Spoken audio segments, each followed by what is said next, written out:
Hi everybody, and welcome to our first Hanukkah lighting, a special feature of our New Horizons Festival of Women's Rights. Over most nights of Hanukkah, we are honoured to be joined by leading lights of the Jewish community. Tonight, we are honoured to be joined by the formidable Dr. Annette Lawson, OBE, Honorary President of Renee Kassan.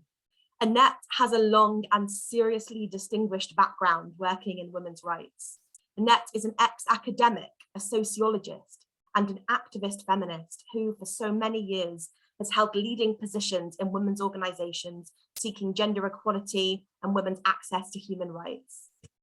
She's worked at UK, European and UN levels. She brings expertise in relation to and lobbying governments. She's written on mental illness, on disability, and she is deeply conscious of the difficulties faced by those with these issues and also by their family, carers and loved ones. Notably for us, she has founded and chaired the Judith Trust, an organization focusing its leading work on problems faced by people who have a learning disability and mental ill health. Named for Judith Lawrence, late sister of Annette, the Judith Trust ensures its work closely follows the nature of Judith's own problems, her Jewish background, her personal characteristics. Annette was so deservedly awarded the OBE for services to diversity in 2004. She now guides our Judith Social Justice Program here at Renee Kassan, designed to continue on the legacy of the Judith Trust, enshrined in a human rights framework. Annette, you have so fiercely worked to defend the rights of women, shining a particular light on those women faced with a learning disability and mental ill health. I would publicly like to thank you on behalf of all of us here at Renee Kassan. We would truly be so much further behind in the work of equality if it were not for your immense contribution. We are so pleased that you're able to join us tonight. And in just a second, Annette, you'll light candles for us. And then you've got some words, a short drush that you'll share with us for our Hanukkah celebrations this evening. So over to you, Annette. Hello, everybody. I think I just got a promotion. I think I was made honorary president of Renee Kassan, but I think I'm actually honorary ambassador. However, honorary ambassador. Being honorary president.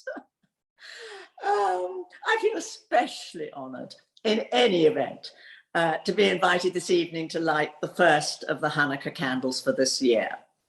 I'll light the light with its blessings, 3 of them, and then, especially since it is the first night and some of you watching may not know what Hanukkah is or its story, I will tell you the story and what it is about Hanukkah that makes it special for Jewish people across the globe. The first candle is called the shamash, or the attendant. It's the one that does the work of lighting the others. The reason I've got it separately from my Chanukiah is because this is very, very old. It has the 8 places for the 8 candles of Hanukkah, and in the very front, I don't know if you can see, but there was a little place where obviously the shamash once was. But this has been handed down to me from my grandfather who died in 1956, and I'm now 85, so this could be at least 160 years old. We don't quite know. So here we go with the first of the blessings. This blessing is for the commandment that we do light the candles. So I'm going to light the shamash and hold it while I light the others. I hope you can see this shamash being lit. Yes, it looks lovely. Lovely. Baruch atah Adonai Eloheinu melech haolam asher kiddushanu b'mitzvotav v'tzivanu lahadlik ner shel Hanukkah. Amen. And the second one is the blessing for the Hanukkah miracle that we're going to hear about a bit later. Baruch atah Adonai Eloheinu melech haolam she'asa nisim la'avotenu bayamim hahem baziman hazeh. And the last one is called the Shehekiyanu. And I like this very much because it brings us all together. And as far as we're concerned, tonight is a great festival. This is the first of the nights, and we are here with all of you. It goes like this. Baruch atah Adonai Eloheinu melech haolam, shehekiyanu v'kiyimanu v'higiyanu lazman hazeh. And in English, blessed are you, Lord our God, sovereign of the universe, who's kept us alive, sustained us, and enabled us to reach this season. Amen. Amen. And now I'm going to light the first candle with my shamush, and then I am going to put it in the window of my flat for all the passers-by to see, and we'll explain that later. Now, I'm not absolutely sure that I can turn my candle around, my camera around, because I can't see how to do it on this particular screen, which is rather a problem. I don't know if this is it. Can you see it? Is that, yes. Yeah, Perfect. there we are. It's gone. So it's showing the window and the sofa, the white sofa. I'm going to carry it round and put it in the window. And I hope you will all be able to see this shining in the window for the passers-by. Annette, could you lift up your screen a little bit so we can see the flames? Yes, lovely. Okay, glad you can see it now. It looks great. All right, actually, I will make this higher so that it sees it more.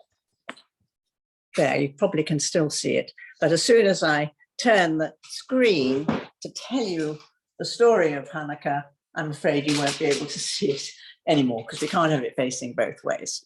So back I am, hello, and a little bit higher. So what is Hanukkah? So in the 2nd century, before Jesus' birth, the land known as Judea, which constituted part of what is now called Israel, was completely conquered as part of something called the Seleucid Empire. Essentially, these were Greek people, but not living in Greece. They had a huge and very successful army led by their kings. Antiochus III, when he had conquered this area, did not interfere with the Jews. It did not interfere with their beliefs or their practices or expect them to give up their one god for the Greek gods. Importantly, the great temple in Jerusalem, the second temple, was part of what they'd conquered. And Antiochus IV insisted that the Jews did give up their beliefs, their practices, and their ethical understandings of what it was to be a good person. And it could no longer be used. The temple in Jerusalem was considered defiled in the eyes of the Jews. So it could no longer be used for Jewish worship. And a pagan and Hellenizing process made this necessary to get back in some way. Most Jews could not struggle against this powerful empire, but the Maccabees, which were a small group of Jews led by Judas Maccabee, undertook a guerrilla-style war, took them 4 years, and eventually regained possession of Jerusalem and the temple. And on the 25th day of Kislev in the Hebrew calendar, they had succeeded in cleaning and purifying the temple such that it could be rededicated. But, so the story goes, they found only enough holy or kosher oil to keep the lamps alight for 1 day in the temple. Of course, these lamps burnt oil. They were not wax candles. This was extremely serious because the light before the Torah, the Holy Scriptures, should never go out. And this is when the Hanukkah miracle is said to have occurred. They used the small amount of oil, knowing that it would take them 8 days to make enough new and holy oil. But the oil in those lamps that they lit lasted 8 days and nights. And hence we light 8 candles, 1 more for each night until the end of Hanukkah. The story, alas, did not end there because there was much infighting over many more years. But this is the miracle that is celebrated at Hanukkah. It is a festival of light, as indeed we find in many parts of the world as winter closes in with the need for light and warmth. And it also demonstrates, this story, the repeated recovery of the Jewish people from oppression and dominance with their continuing belief in the one God who will care for them if they carry out the commandments and lead good lives. In addition, the story goes, the lighting of the 8 lamps should be evident to everyone, even outside. They should be seen and known by everyone so that people can understand and learn how important Jewish beliefs and customs are. And that is why I carried our little candle round to the window. As it happens, there's very little to be found about this event in the Bible or in religious writings, but in modern times, the values it represents of a small, faithful group of people succeeding against totally unequal odds to carry out their faith and celebrate with gifts and song and special food cooked in oil, such as latkes, which are potato pancakes, and donuts, has become culturally extremely important. We now see massive Chanukias, that's the right name for the 8 lamp candelabra, which is normally called a menorah. We now see massive Chanukias in public places, including in Trafalgar Square in London, like the Christmas tree nearby. Hence, that's why we're putting our candles in the windows. Now, the word Hanukkah turns out to mean to dedicate. And I want to turn now to why perhaps I've been invited to perform this ceremony today. And nearly 2 years after I was born, in 1938, my sister Judith arrived. We had an older brother, Peter, nearly 3 years older than me. We all thrived, but when Judith was about 5 and went to kindergarten, nursery school, our parents were told that she had serious difficulties in learning. She couldn't read or write. She had great difficulties learning to read or write, and she had no understanding or very little understanding of number. And within a few years of adulthood, Judith also developed serious mental ill health.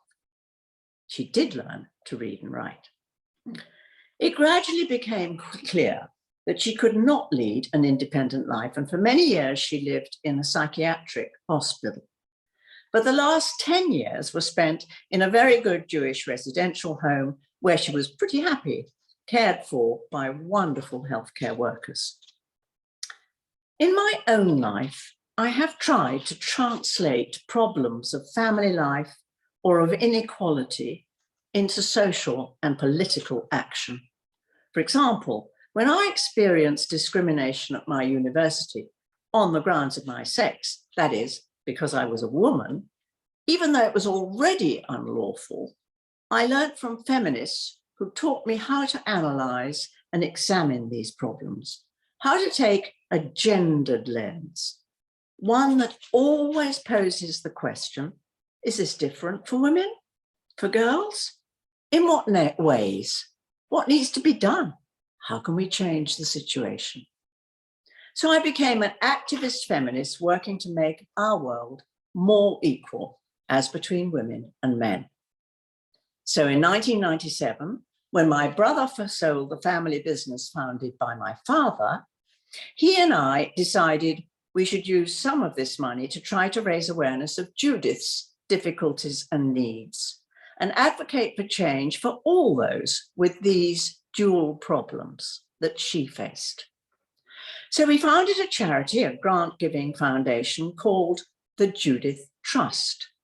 We, as it were, dedicated this organization to filling the gaps experienced by people with both learning disabilities and serious mental ill health, like Judith, and also with a focus on women and Jewish people, like Judith.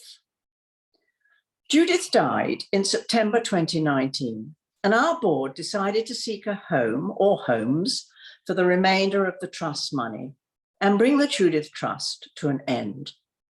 We decided, in fact, to support a new project set up by René Cassin. René Cassin, as I'm sure you know, works to pursue human rights, basing their work on Jewish values. No one talked about rights, of course, in the 2nd century BCE, but the Maccabees knew they had a religion that had to be defended, and practices and an ethical way of living their lives that had to be defended. There is now a human right to hold and practice a belief or a religion, and also a United Nations Convention on the Rights of Those with Disabilities.